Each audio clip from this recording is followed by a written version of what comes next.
આગમનની સાથે પાટીદાર અનામત આંદોલનનો પણ ગણગણાટ શરૂ થઈ ગયો ત્યારે હાર્દિકની આગામી શું રણનીતિ રહેશે તેના પર ખુદ સરકાર પર નજર રાખીને બેઠી છે।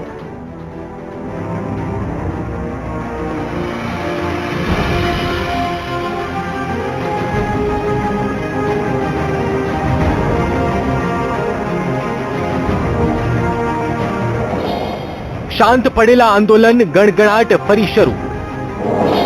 હાર્દિક ઘડી રહ્યો છે કોઈ નવી રણનીતિ।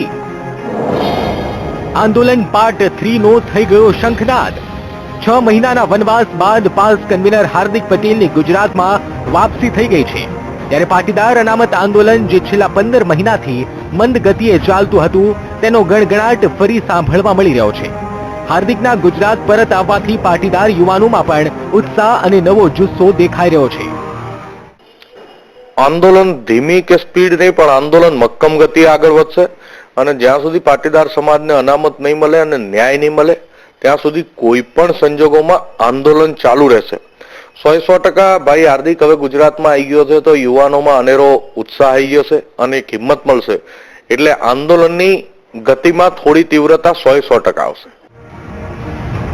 હાર્દિક પટેલ ફરી એકવાર પાટીદારોને એકજૂટ કરવા સૌરાષ્ટ્રથી પોતાની કવાયત શરૂ કરી રહ્યો છે। હવે હાર્દિક ગુજરાતમાં રહીને આંદોલનને વેગ આપશે અને ગુજરાતભરના પાટીદારોને એકજૂટ કરવાના પ્રયાસો શરૂ કરી દીધા છે અને શરૂઆત સૌરાષ્ટ્રથી કરી છે।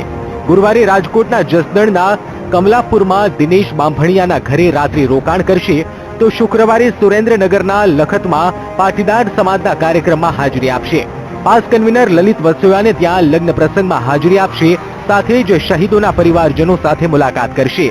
આ ઉપરાંત હાર્દિક પટેલે આંદોલન પાર્ટ 3 નું રણશીંગુ ઉત્તર ગુજરાતથી ફૂંકશે જેને લઈને કવાયત શરૂ થઈ ગઈ છે અને 27 જાન્યુઆરીથી હાર્દિક અને પાસ કન્વીનર પાટણમાં ધામા નાખશે અને આંદોલન વિશે લોકોને જાગૃત કરશે।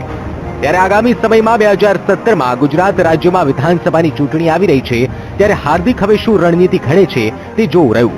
કેમેરામેન મેહુલ રાઠોડ સાથે મયુર મેવાડા, વીટીવી ન્યૂઝ, અમદાવાદ।